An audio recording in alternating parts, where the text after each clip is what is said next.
네, 안녕하세요. 갈라디아서 둘러보기라는 제목으로 오늘 갈라디아서를 간단하게 아주 임팩트 있게 짧게가 핵심입니다. 짧게 살펴보도록 하겠습니다. 갈라디아서 어떻게 되는가? 예, 저자가 바울이죠. 바울 서신에 포함되어 있습니다. 사도 바울이 썼고요. 시기는 AD 55년에서 6년경이라고 보고 안디옥, 에베소에서 썼다라고 추정합니다. 갈라디아서 자체에서는 어디에 썼는지 나와 있지 않지만 추론을 통해서 이렇게 보는 거예요.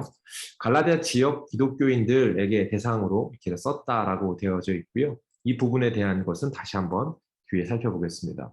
핵심은 은혜다. 이 복음이 뭐냐라고 하는 은혜라는 것과 이전에 율법에 묶여있던 너희들이 자유 얻은 존재다라고 하는 것을 가르쳐 주는 것. 뭐 이신칭의 이런 것들이 포함되어 있겠죠. 이게 오늘 함께 살펴본 갈라디아서의 핵심되는 내용일 겁니다. 자, 앞에 살펴보면 대상, 갈라디아 사람들은 누구인가? 대상에 관한 것들을 볼 텐데요. 설이 있는데요. 북갈라디아 설과 남갈라디아 설로 나눠집니다. 북갈라디아 설은 보는 것처럼 이렇게 위쪽에 포함되어 있는 곳이고 남갈라디아 설은 이렇게 오른편에 이렇게 남갈라디아 설인데요. 두 가지 중에 우리는 대부분 남갈라디아 설로 봐요. 이유인즉슨 편지가 이미 방문했던 교회를 향해 쓰는 거다라고 보여지는 대목이 있는데 1차 전도 여행 시간 그 기간 동안 루스드라, 더베, 이고니온과 같은 곳들을 사도 바울이 1차 전도 여행에 참여하고 또 방문했던 경험이 있죠.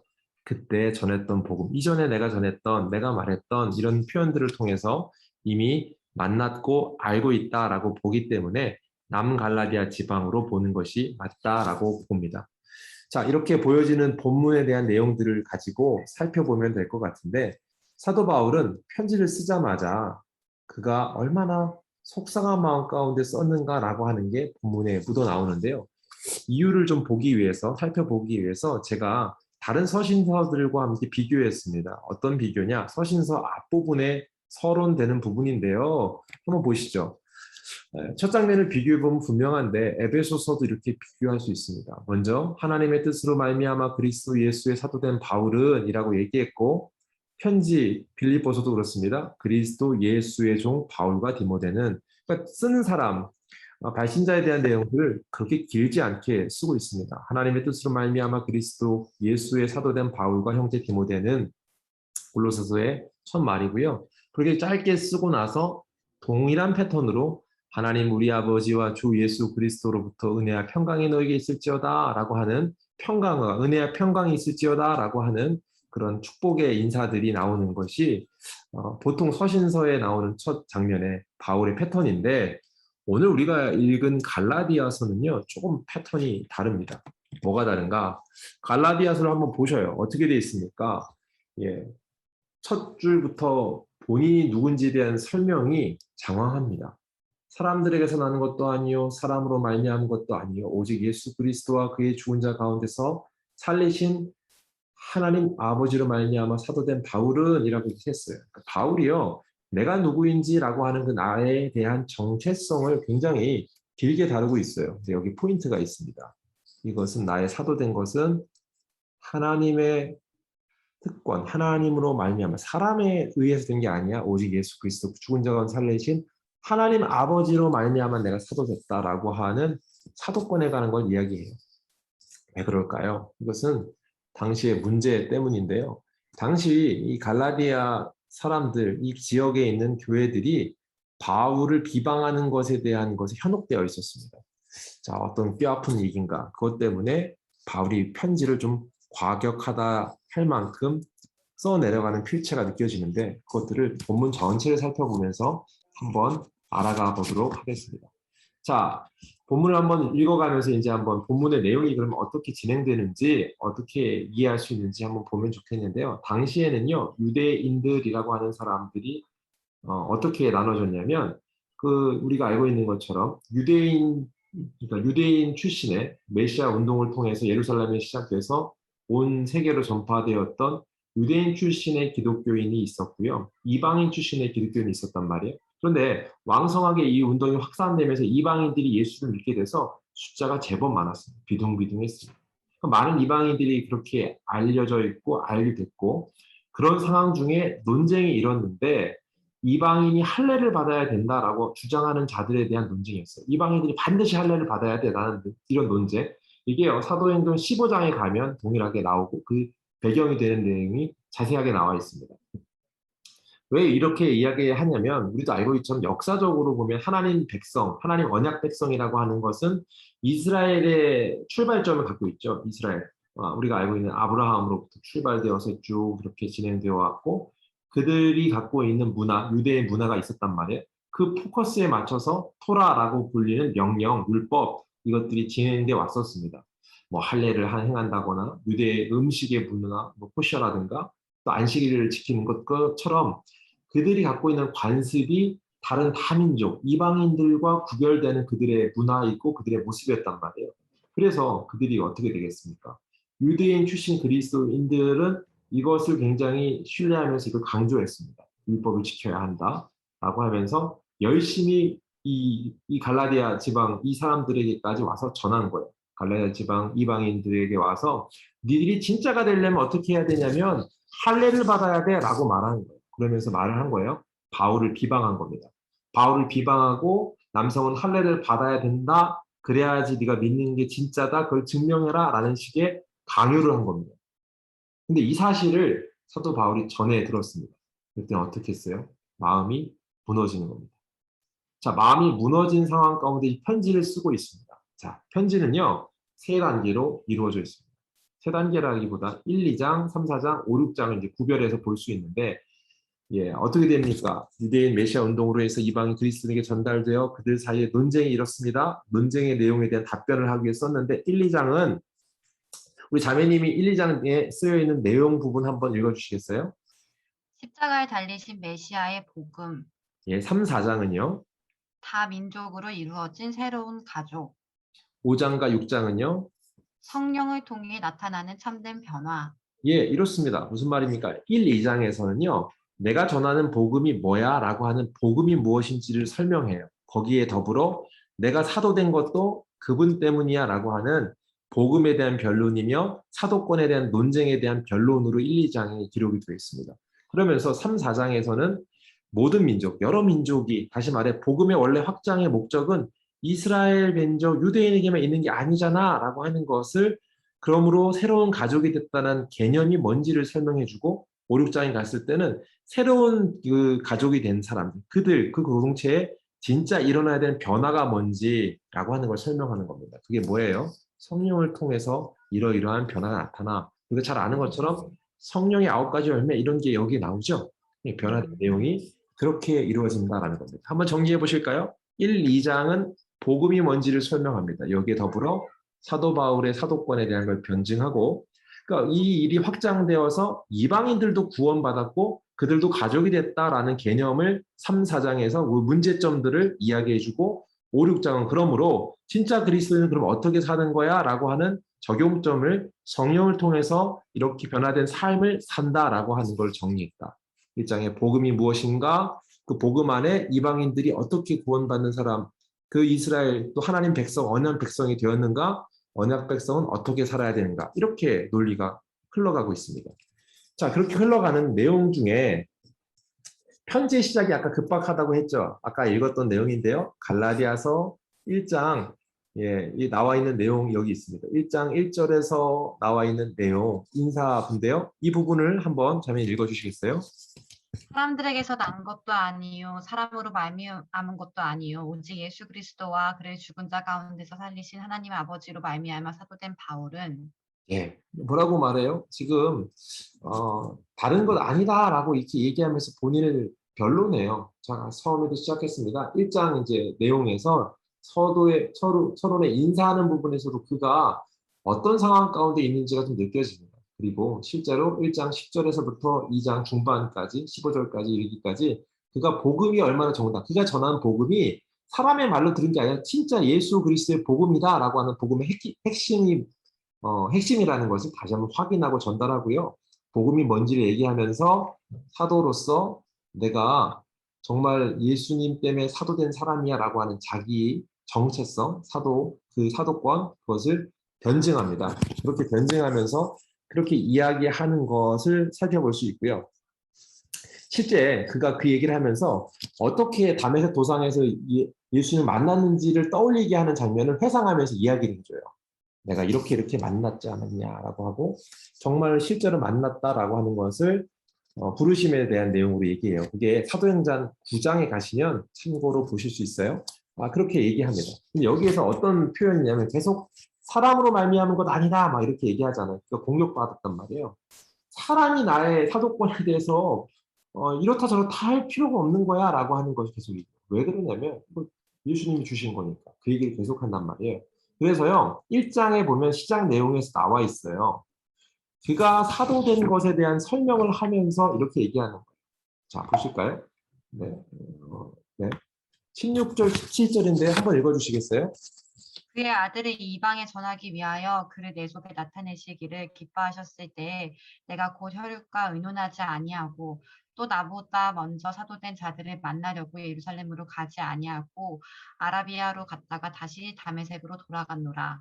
예, 그가 뭐라고 얘기하냐면 강조해요. 계속해서 강조하는데 사람이 한 게 아니다라고 말하면서 그가 사도된 것이 이미 어머니의 태 속에서도 있었다라고 얘기를 하면서 시작해요. 15절을 한번 살펴보세요. 그렇게 얘기하면서 이방인에 전하기 위해 나를 이방인의 사도로 부르셨다고 얘기하는 거예요. 이방인을 복음하기 위해서 나를 부르셨는데 그렇게 내 안에 그 일을 주시기 위해 기뻐하셨을 때, 나타내시기 기뻐하셨을 때, 다시 말해 나를 사도로 부르셨을 때 나는 그때 어떻게 했다고 해요? 내가 곧 혈육과 의논하지 아니하고 얘기합니다. 사람에게 찾아가지 않았다. 예를 들어서 사도인 그들조차 내가 찾아가지 않았다. 이렇게 얘기해요. 시간이 흘러 3년의 시간이 흘러 그 다음에 예루살렘에 올라갔을 때라고 이제 추억한단 말이에요. 그 사이에 내가 사람으로부터 확인하거나 어떤 사람과의 관계를 통해 증명하려 하지 않았다. 나의 사도됨은 그리스도 때문에. 이 얘기를 1장에 이렇게 한 거예요. 뭐예요?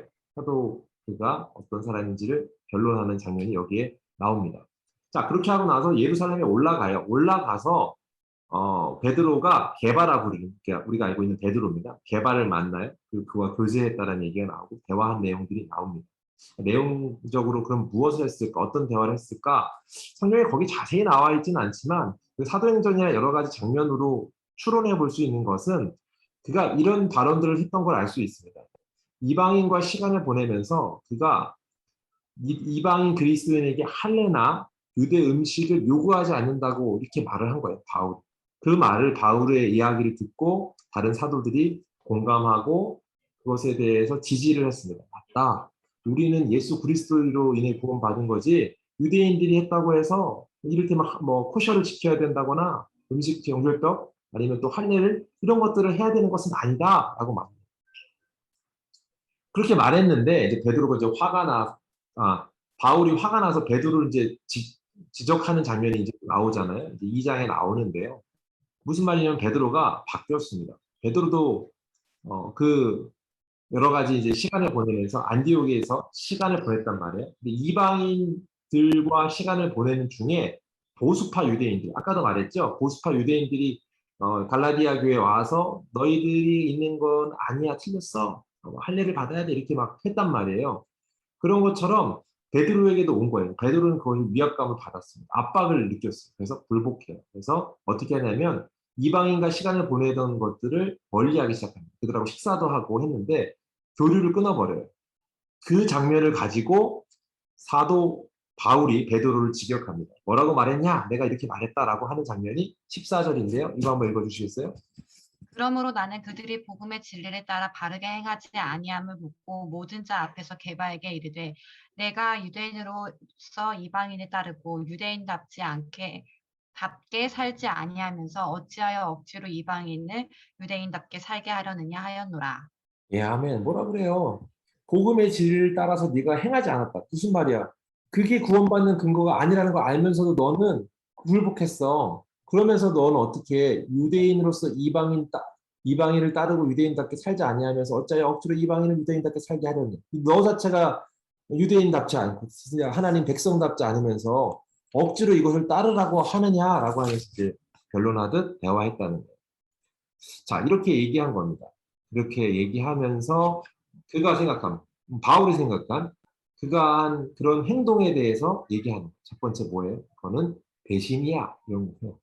복음에 대한 배신이다. 무슨 말이에요?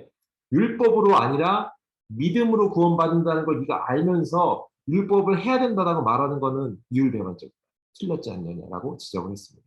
그 부분을 나눠서 설명해 준 게 이거예요. 율법으로가 아니다. 율법의 행위로서는 의롭다함을 얻을 육체가 없다. 이렇게 선언했습니다. 예, 2장 16절에 나와 있죠. 잘 보시면 이 내용을 강조해서 말하는 겁니다.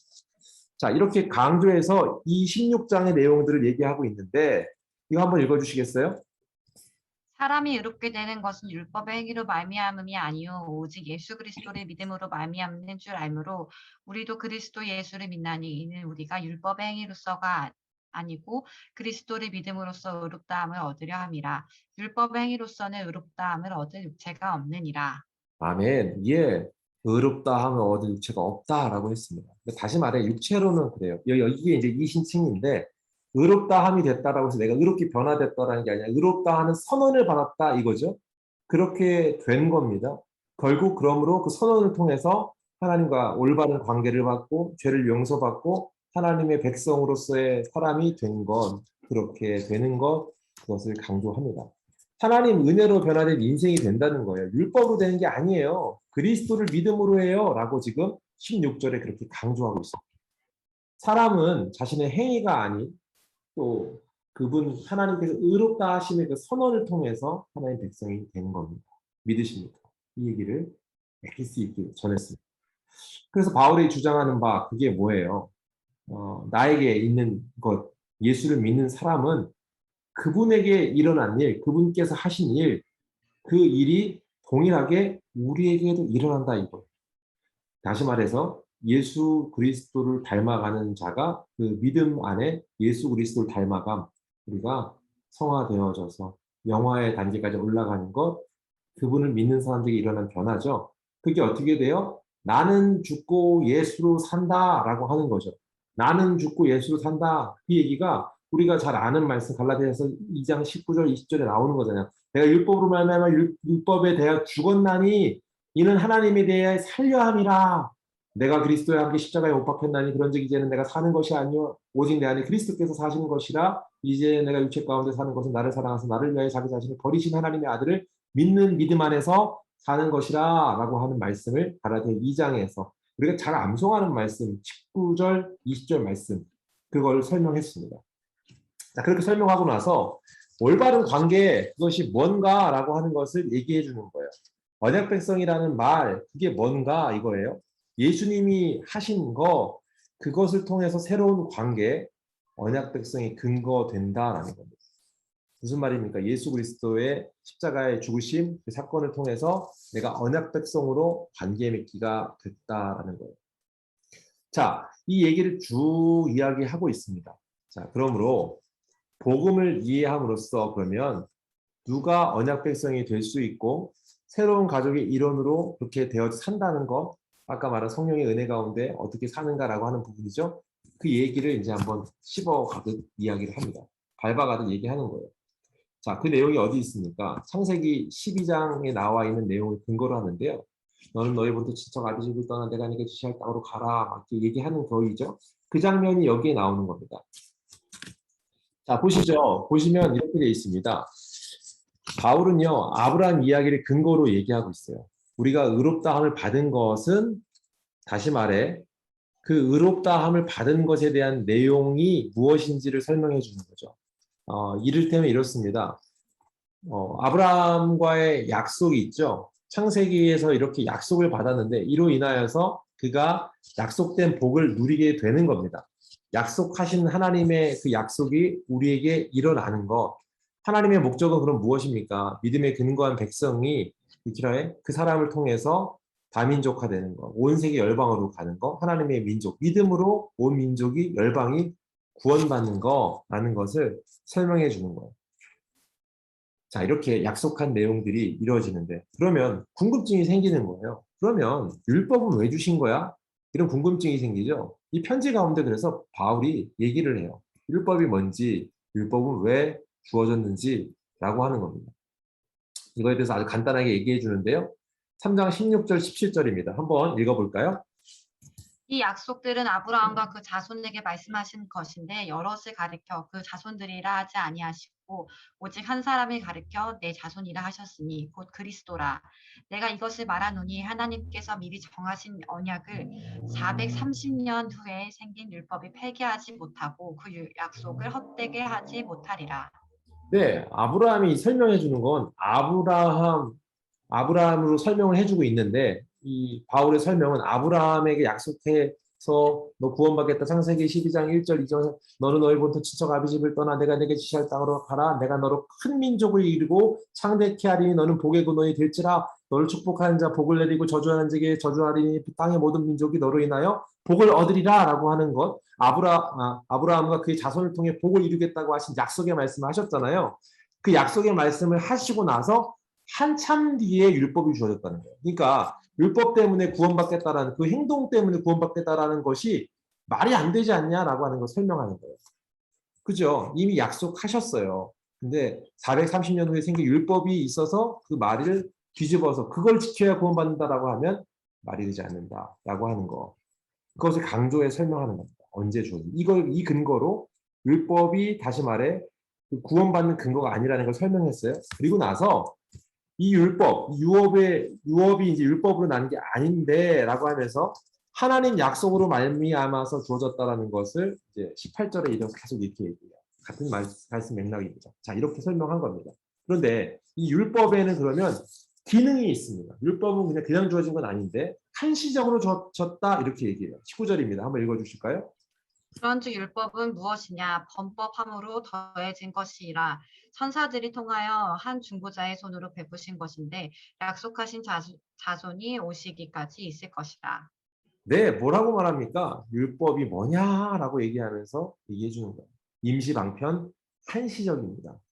누가 올 때까지요? 약속하신 자손이 오시기까지. 누구예요?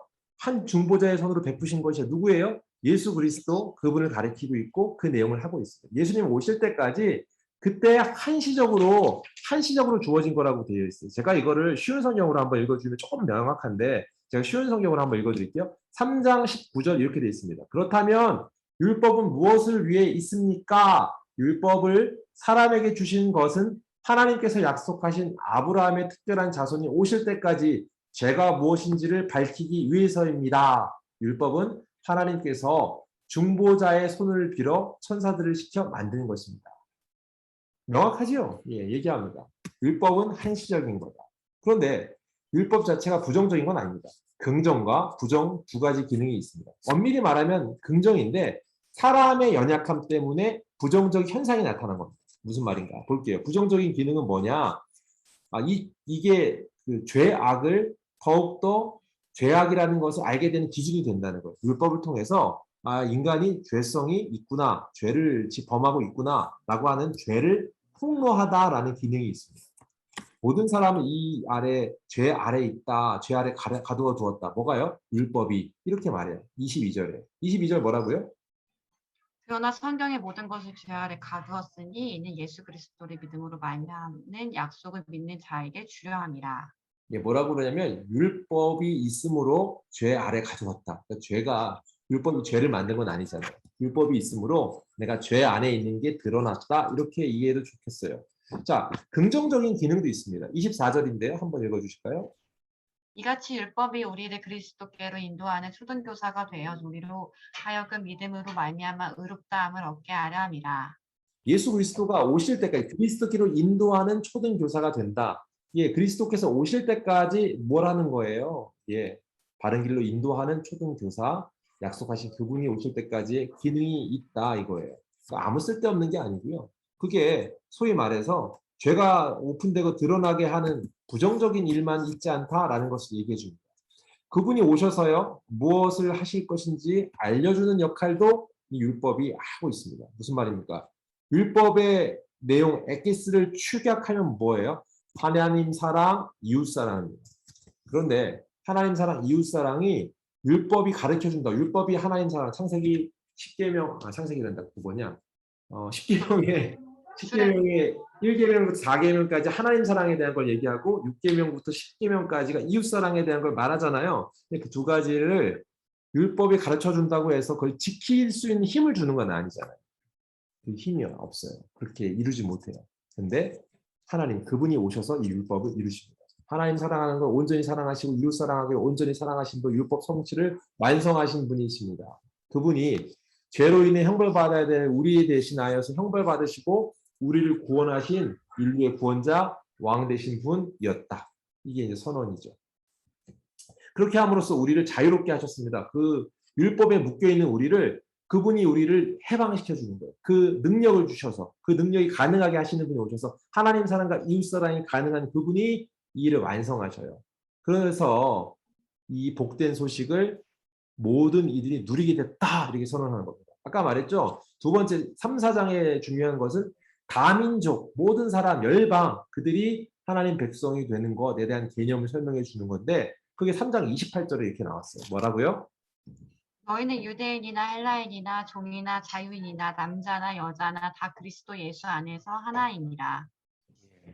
구분이 없대요. 유대인, 헬라인 이렇게 말하는 민족에 대한 그것도 없고요. 종이냐 자유인, 뭐 지위에 대한 거, 남자, 여자, 신분에 관한 거, 뭐 성별에 관한 거 이런 게 다 무관하다. 어디서요? 예수 그리스도 안에서 하나다. 모두 가능하다라는 것입니다. 그게 선언의 내용입니다. 모두에게 가능하다라고 말하는 거예요. 자 이렇게 얘기했는데 바울이요. 그런데 이렇게까지 얘기하면서 얘기하려는 게 목적이 딱 하나예요. 그런데 율법을 강조하는 그 일은 말이 되지 않는 거야? 그걸 따르는 너희들은 정말 어리석은 거야? 라고 하면서 화가 난 마음을 표현합니다. 자, 뭐라고 말하는가? 11절과 9절 제가 썼는데 한번 읽어주시겠습니까? 내가 너희를 위하여 수고한 것이 헛될까 두려워하노라. 이제는 너희가 하나님을 알 뿐만 아니라 더욱이 하나님이 아신 바 되었거늘 어찌하여 다시 약하고 천박한 초등학문으로 돌아가서 다시 그들에게 종노릇하려 하느냐. 네, 두 가지 한번 얘기해 볼게요. 첫 번째, 내가 너희를 위해 수고한 것이 헛되게 한다. 그건 무슨 말이냐면 그럼에도 불구하고 그리스도인에게 율법을 강조한다는 것은 그분이 하신 일의 수고를 헛되게 생각하는 거야, 이런 거예요. 약속을 성취하신 것, 죄의 문제를 해결하신 것, 그것이 필요가 없다는 것처럼 너희들이 여기는 것처럼 행동하는 거야. 아까 말한 율법을 강조하는 것은. 그분 안에 이미 해결이 됐는데 그런 얘기죠. 두 번째, 초등학문으로 돌아간다고 하잖아요. 뭐예요? 다시 말해 그 초등학문의 노예가 되는 걸 네가 한다. 예수님을 통해서 이제 자유를 주셨단 말이에요. 그 주신 자유를 누리지 못할 뿐만 아니라 다시 니들이 율법이라고 하는 그 초등학문이라고 너 예수께로 인도하고자 주어졌던 건데 그것을 통해 다시 한번 너희가 그 안에 갇혀지는 거. 자유. 그분이 주신 자유를 버리려고 하는 거다라고 하는 거죠. 이게 이런 거죠. 아까 그리고 방금 전에 아까 앞서서 28절 읽었었는데 남자, 여자, 종, 자유, 헬라인, 유대인 이렇게 설명했죠. 복음이 특정 민족으로 제한한 것으로 네가 유대인들이 할례를 받았으니까 너희들도 유대인처럼 이렇게 말함으로 뭘 말하는 거, 뭘 파괴하려는 거예요? 예, 민족을 제한하려고 하죠. 너희가 하는 행동, 율법을 강조하는 것은 이런 거야. 옳지 않아. 라고 얘기하는 거예요. 자, 이런 얘기를 하다 보면 그들 다시 말해 아까 말한 그 거짓 선지자처럼 가짜 복음, 다른 복음을 이야기하는 사람들, 그 무리들, 바울을 공격하는 사람들이죠. 그 반대파가 주장할 수 있습니다. 토라 율법이 솔직히 말해 토라 율법이 하나님께서 하나님 뜻대로 살라고 그 알려주신 분명한 말씀이지 않냐.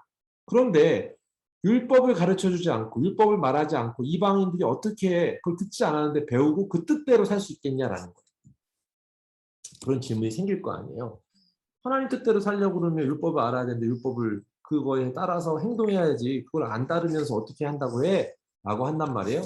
그 대목에 대해서 5장과 6절, 다시 6장, 다시 말해 온 열방 다민족이 하나님 백성이 되는데 그 다민족, 하나님 백성인 그들이 이제 율법 안에 묶이지 않고 하나님 뜻대로 살 수 있는 비밀이 있다예요. 아까도 말했지만 율법은 살 수 있는 것까지 사실 아니란 말이에요.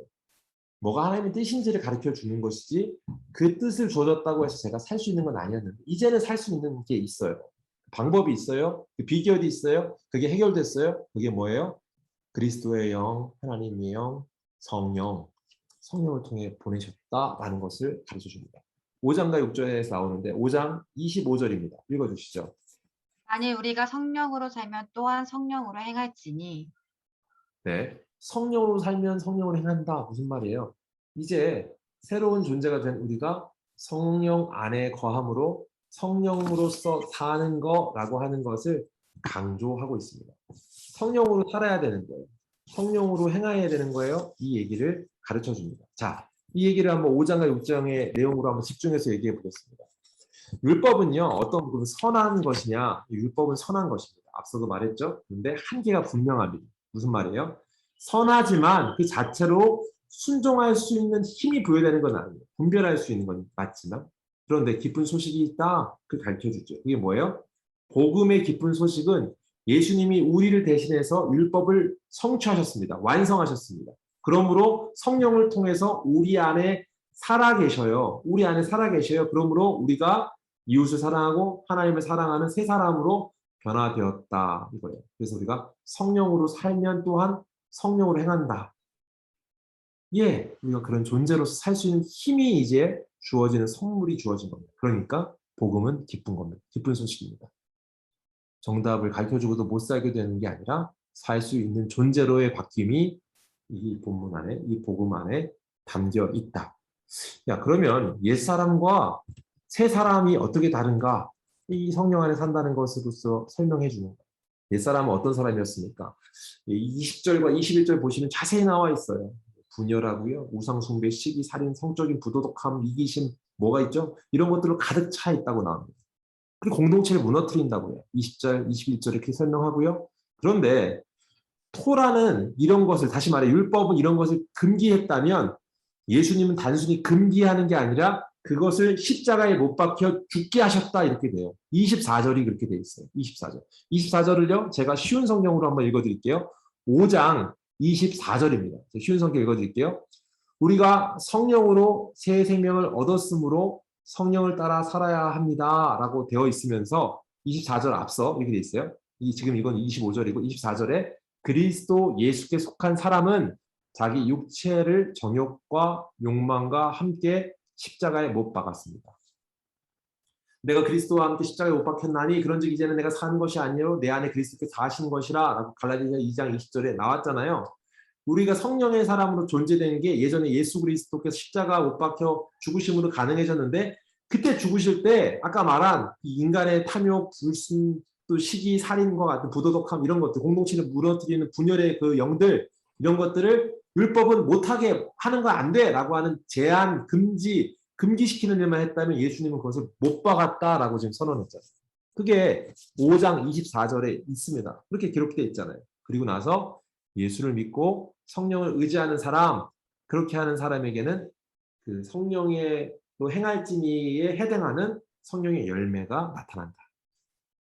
성령의 9가지 열매 설명하죠. 그렇게 얘기하죠.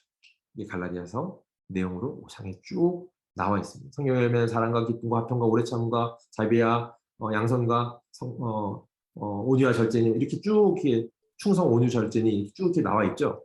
이렇게 나와 있는 내용들을 쭉 설명하고 이야기한 다음에 그것이 그런데 저절로 맺히는 거는 아니야라고. 성령으로 산다면 이제 하나님으로 인도하심으로 행할지다 이렇게 나와 있잖아요. 성령으로 살면에 하나 우리가 알아야 되는 건 그에 합당한 각자의 노력이 필요한데요. 6장 5절이 있습니다. 6장 5절인데 6장 5절을 잠깐 번역 성경을 읽어줄게요. 쉬운 성경 읽어줄게요. 사람은 저마다 자기 일에 책임을 져야 합니다. 이렇게 되어 있어요. 우리가 읽은 개역개정은 각자 자기 짐을 지라 뭐 이렇게 설명되어 있어요. 의도적인 노력이 필요합니다. 성령으로 살려면, 성령으로 행할지냐고 하려면. 가꿈, 쉽게 말하면 열매를 가꿔야 열매가 맺히잖아요. 나무를 가꿔야. 그것처럼 우리도 가꾸는 것이 필요한 거예요. 어떻게 해요? 옛 습관을 잘라내야 합니다. 새로운 습관으로 바꾸는 것을 훈련해야 합니다. 이렇게 성경이 이래야 된다는 것을 설명해주고 있어요. 사도 바울이 이 얘기를 강조합니다. 성령의 인도하심을 통해서 예수님이 우리 하나님과 이웃을 사랑하는 사람으로서 변화시켜준다. 그것을 체험해라. 그것을 경험해라. 라고 하는 것으로 그 이야기를 이어가고 그러므로 우리가 어떻게 돼요? 그리스도의 법을 성취하게 되었다. 라고 얘기해요. 그것이 6장에 나와 있는 내용입니다. 그리고 나서 마지막을 강조해요. 그리스도인에게 율법과 할례를 강조하는, 다시 처음에 문제됐던 거죠. 그 강조한다는 것은, 이것은 그 은혜와 자유, 아까 제가 핵심 키워드라고 했죠. 은혜와 자유를 어떻게 해요? 놓쳐버리는 거야. 아무것도 아닌 것, 헛된 것, 헛수고인 것처럼 만들어 버리는 거야 라고 선언하고 6장 15절을 마무리하는데, 6장 15절 어떻게 되어 있나요? 할례나 무할례가 아무것도 아니로되 오직 새로 지으심을 받는 것만이 중요하니라. 네, 할례 받았냐 안 받았냐 중요한 게 아니야. 뭐예요? 새로운 지으심을 받았다는 거. 그게 뭐예요? 예수 그리스도 그분을 통하여서 온 열방 다 아무 조건 없이 그분을 믿는 믿음 때문에, 그분이 나를 구원하신다는 믿음 때문에 그분의 자녀, 언약 백성, 새로운 가족이 되는 거야. 예수를 믿음으로 가능한 거야. 그걸 통해 성령의 능력이 내 안에 사라지고, 그로 인해 하나님 사랑, 이웃 사랑이 완성되는 존재, 그게 바로 너 그리스도인이야 라고 확인시켜 줍니다. 자, 이게 갈라디아서의 대략적인 전체적인 내용입니다. 이 말씀을 저희가 간단하게 나눴는데요. 좀 짧게 하려고 했는데 조금 길어진 감이 있지만, 그래도 성경을 좀 읽어가면서 하는 게 도움이 될 것 같아서 이렇게 했고요. 이제는 여러분 어떻게 하시면 되냐? 성경을 피셔서 성경을 처음부터 차근차근 읽어가시면 됩니다. 자, 성경 읽기를 그러면 시작해 보도록 하겠습니다. 예, 도움이 되셨으면 좋겠고요. 풍성한 은혜 누리는 여러분 되기를 주의 이름으로 축복합니다. 성경을 피셔서 한번 읽어보시죠. 감사합니다. 좋아요 누르기, 구독 누르기. 네, 아유, 감사합니다. 네네.